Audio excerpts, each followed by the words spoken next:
Solo levelling Ragnarok chapter 4 और episode 4 में आप सबका स्वागत है। सॉरी यार गाइस, कुछ काम आ गया था जिसकी वजह से एपिसोड्स आने में आप थोड़े से लेट हो रहे हैं।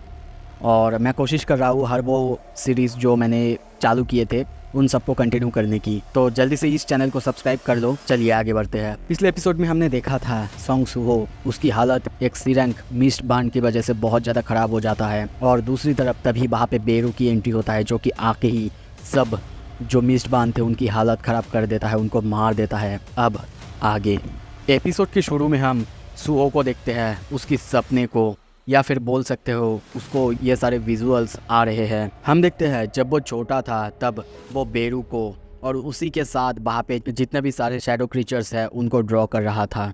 तभी वो सामने की तरफ देखता है, देख के थोड़ा सा हैरान होता है क्योंकि उसके सामने हम बेरू को देखते हैं। उसे देख के वो बहुत ज़्यादा खुश होता है। बेरू देख के कहता है कि यंग मोनक, आपने मुझे ड्रॉ किया है? सच में? वो रोने लगता है और कहता है मुझे बहुत अच्छा लगा यंग मोनक। प्रेजेंट में हम देखते हैं सूहो अपना आँख खोलता है। उसे हम बिस्तर में या फिर बोल सकते हैं हॉस्पिटल में देखते हैं। वो अपनी हालत देखते हुए सोचता है क्या एक एंट? सीन शिफ्ट होता है। कुछ देर बाद हम देखते हैं सूहो किसी के साथ फ़ोन पे बात कर रहा था। कोई कहता है सूहो, आखिर क्या हुआ है तुम्हारे साथ? तुम्हें ज़्यादा चोट तो नहीं आया ना? दुनिया में जो भी चल रहा है अभी ये ठीक नहीं है। मैं तुम्हारे लिए कुछ अवेकन बॉडीगार्ड्स को असाइन कर रहा हूँ। ये सुन के वो कहता है नहीं अंकल, मैं बिल्कुल ठीक हूँ। और तभी कहता है जब से मैंने अपनी आँख खोली है, आँख खोलने के बाद मुझे पता चलता है कि 2 दिन हो चुके हैं। गवर्नमेंट ने जो भी रिस्पॉन्स करा है नेशनल यूनिवर्सिटी ऑफ आर्ट्स के इंसिडेंट को लेके, उससे हमारी पूरी देश बहुत ज़्यादा सदमे में है। उस एक इंसिडेंट की वजह से बहुत सारे कैजुअलिटीज़ हुए और एक ऐसा टॉपिक बन गया जिसमें कि सबका इंटरेस्ट था। एक ऐसी जीव द मिस्ट बान, ये एक इस तरह का मॉन्स्टर है जिसके काटने से हंटर्स तक इन्फेक्ट हो सकते हैं और वो भी डीमन में बदल सकते हैं। इतना सब कुछ होने के बाद भी हंटर एसोसिएशन, उनका काम, उनका रेस्पॉन्स थोड़ा सा डिले हुआ है। और उसके बाद जब हंटर्स वो आए यहाँ पे और अपने सामने जो नज़ारा उन्होंने देखा वो बहुत ही ज़्यादा मिस्ट्री से भरा हुआ था, क्योंकि उन्होंने अपने सामने देखा था जितने भी सारे मिस्ट बान आए थे उन सबको किसी अजीब चीज़ ने, किसी अनजान चीज़ ने मार दिया था। तभी हम उसी आर्ट यूनिवर्सिटी से किसी स्टूडेंट को बात करते हुए देखते हैं टीवी पर। वो लाइव टीवी पर कहता है सडनली मेरे सामने जितने भी सारे लोग थे वो डिमंस में बदलने लगे और उसके बाद मेरे ही सामने वो लोग अपने आप एक्सप्लोड होने लगे।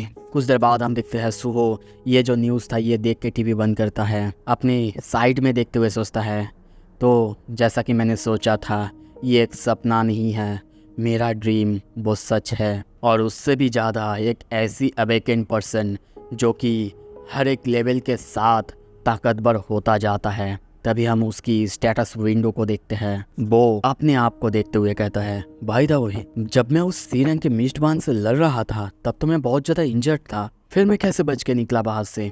मैं तभी आवाज़ आता है वेल, क्योंकि मैंने उन सारे मिस्ट बान को संभाल लिया था, बेरू ने। ये आवाज़ सुनते ही वो थोड़ा सा हैरान होता है। तभी अपने बेड के नीचे देखता है एक बहुत बड़ी सी शैडो को। हम वहीं पे बेरू को देखते हैं। वो कहता है बहुत समय हो चुका है ना यंग मोनक? मैंने बहुत दिन बाद आपको देखा है, सच में बहुत दिन बाद। आप कितने बड़े हो चुके हैं यंग मोनक, अब तो मेरे अंदर इमोशंस की भरमार हो रहा है।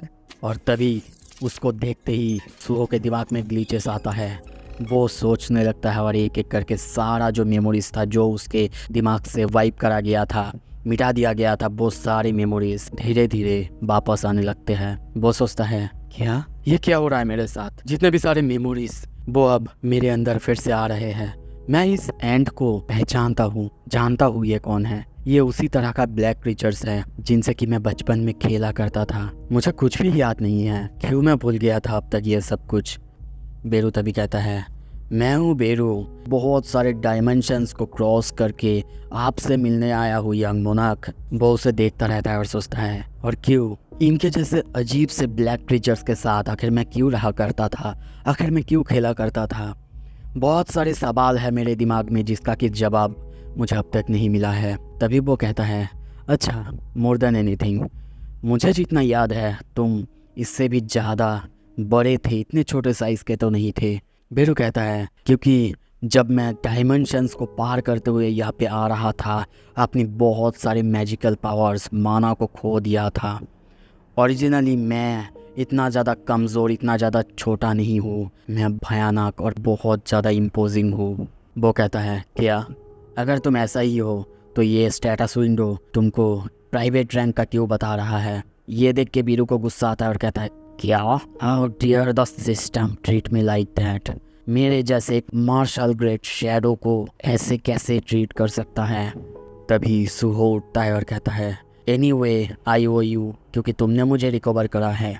बेरू थोड़ा सा खुश होता है और कहता है, क्योंकि यंग मोनार्क मैं दिखता ज़रूर ऐसा हूँ, पर मैं बहुत अच्छा हीलर भी हूँ। वैसे मैं आपको बता दूँ, मेरे यहाँ पे आने का मकसद वो था आपके सील को तोड़ना, जिसके वजह से आपको अपनी पूरी पावर्स मिल जाए।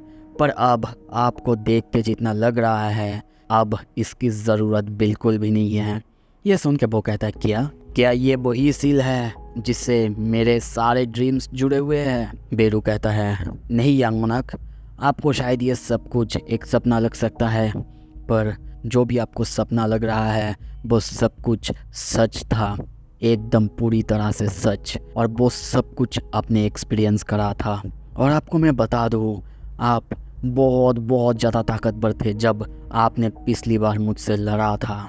Although the great shadow monarch संग जिनबू ने आपकी पावर्स को सील कर दिया था ताकि आप एक नॉर्मल लाइफ जी सके।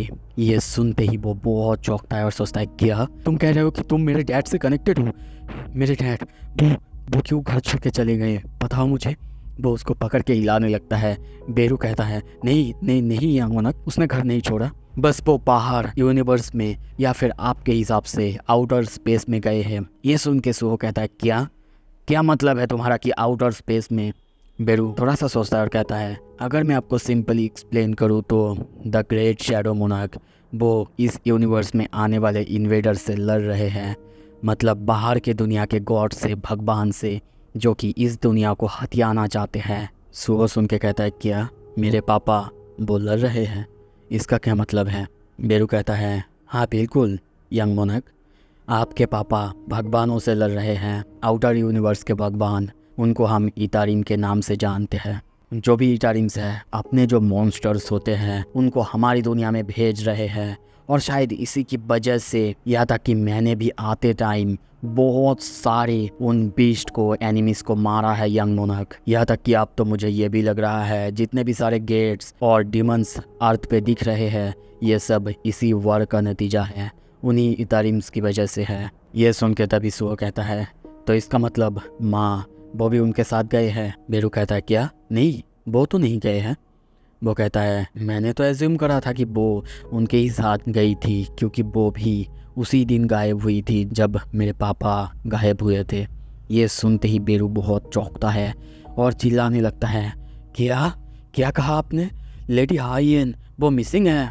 ज़रूर ये उन्हीं का काम है, उन्होंने ही पृथ्वी पर कुछ ट्रैप फैलाया होगा। सुहो कहता है, क्या इसका मतलब ये सारा काम इतारिम्स की वजह से है ना? मेरे पेरेंट्स वो घर वापस नहीं आ पा रहे हैं, वो भी उन इतारिम्स की वजह से है ना? बेरू उसे इतना गुस्से में देख के सोचने लगता है और कहता है, यंग मोनार्क क्या आप उनसे मिलना चाहते हैं? यह सुन के बेरू अपने मुट्ठी को टाइट करता है और कांपते हुए कहता है, ऑफ कोर्स मिलना चाहता हूँ, मैं कितने सालों से अकेला हूँ, तुम्हें पता भी है। बेरू कहता है, अगर ऐसी बात है तो फिर एक ही रास्ता जिससे आप अपने पिता से मिल सकते हैं। माय लॉर्ड वो पृथ्वी पे वापस नहीं आ सकते हैं जब तक कि वार चल रहा है। आप एक काम कर सकते हैं, आप ताकतवर बनिए और उसके बाद लेडी हाइएन को बचाइए। चलिए यंग मोनार्क, समय आ चुका है लेवल अप करने का। एक नोटिफिकेशन आता है, एक क्वेस्ट अराइव हो चुका है। क्वेस्ट के डिटेल्स में हम देखते हैं ट्रायल ऑफ द शैडोज़, जिसमें द ग्रेट शैडो मोनार्क के बेटे संग सुहो, उसके अंदर जितना भी सारा पावर्स थे वो सब को सील कर दिया गया है। और अब अगर सुहो को वो सारे पावर्स को पाना है तो उसे और ताकतवर बनना होगा, अपने बॉडी को उस पावर के लिए कैपेबल बनाना होगा। तभी वहाँ पे की अपेयर होता है। उसके डिटेल्स को हम देखते हैं। इसे संग सुहो के शैडोज़ के अंदर या फिर शैडो डायमेंशन के अंदर जाया जा सकता है। और तभी बेरू कहता है इस की को आप अपने शैडो में इंसर्ट कीजिए यंग मोनार्क। सुहो अपने शैडो में थोड़ा सा इंसर्ट करता है और घुमा देता है। तभी देखते हैं एक गेट पूरी तरह से खुल जाता है, जो देख के सुहो बहुत ज़्यादा चौंका हुआ है, क्योंकि उसके लिए ये पहली बार था। और तभी बेरू इस गेट को देखते हुए कहता है अब समय आ चुका है, आप अपने उस पावर को क्लेम कीजिए जो पावर आपको बिलोंग करता है यंग मोनार्क। सुहो ये सब कुछ देखता है और सोचता है अभी भी मुझे विश्वास नहीं हो रहा है, बाहर की दुनिया की भगवान द शैडो मोनार्क, क्या ये सब कुछ अजीब नहीं है? मैं विश्वास नहीं कर पा रहा हूँ, पर अगर ऐसा पॉसिबल है कि मैं फिर से उनसे मिल सकता हूँ ताकतवर बन के, तो फिर ज़रूर मैं ताकतवर बनने वाला हूँ और ताकतवर बनूँगा। वो बहुत ज़्यादा सीरियस होते हुए ये बात कहने लगता है। बेरू उसे इस तरह से देखता है और सोचता है माय लॉर्ड। और तभी वो पास्ट के बारे में सोचता है। My king. हम संग जिन्बू को देखते हैं। वो कहता है बेरू पृथ्वी पे जाओ और सुहो की सील को तोड़ो। बेरू उसके सामने झुक के बैठा हुआ है और कहता है क्या आपका मतलब यंग मोनार्क का सील? वो कहता है हाँ, इथारिम्स इन्वेजन करने के लिए और आगे आ रहे हैं और वो पृथ्वी तक भी जा सकते हैं, तो जाओ उसकी पावर और उसकी मेमोरीज़ को रिस्टोर करो जिसे कि मैंने सील कर दिया था, और उसे पृथ्वी को प्रोटेक्ट करने दो। और मैं तुम्हें परमिशन देता हूँ, अब से जैसा सिचुएशन होगा तुम उस सिचुएशन के हिसाब से अपना डिसीजन लोगे, जो भी करना होगा वो करोगे, और जाओ सुहो को और पृथ्वी को रक्षा करो। ये सुन के बेरू बस सोचता है मैं अपनी मर्जी से जो भी होगा कर सकता हूँ। और तभी वो उन सारे बातों के बारे में सोचने लगता है जैसे कि सुहो जब मरने वाला था उस समय के बारे में। और तभी सोचता है मैं बेरू आपके साइड में रहूँगा, यंग मोनार्क के साइड में रहूँगा और उन्हें ऑब्ज़र्व करता रहूँगा, उनकी ग्रोथ को ऑब्ज़र्व करता रहूँगा। वो दोनों गेट के अंदर चले जाते हैं और गेट वहीं पे बंद हो जाता है। कुछ देर बाद गेट के इस तरफ वो दोनों आते हैं। बेरू सामने देखते हुए कहता है ये वो जगह है, ये है the land of the dead, जहाँ पे कोई भी जिंदा इंसान या फिर कुछ भी नहीं आ सकता बिना मेरे मास्टर की परमिशन के। ये है शैडो डेंजन। और तभी हम उस पूरे जगह को देखते हैं, द शैडो डेंजन को, जिसे कि देख के सुहो बहुत ज़्यादा हैरान हो चुका है। सो अब अगले एपिसोड में क्या होगा, अगर आपको देखना है जल्दी से जल्दी इस चैनल को सब्सक्राइब करो। और भाई सोलो लेवलिंग के नए सीक्वल आ चुका है कि आपने दोस्तों को नहीं बोलोगे, जल्दी से शेयर कर दो। अच्छा लगे लाइक करो, शेयर करो और कमेंट करो। Thank you so much.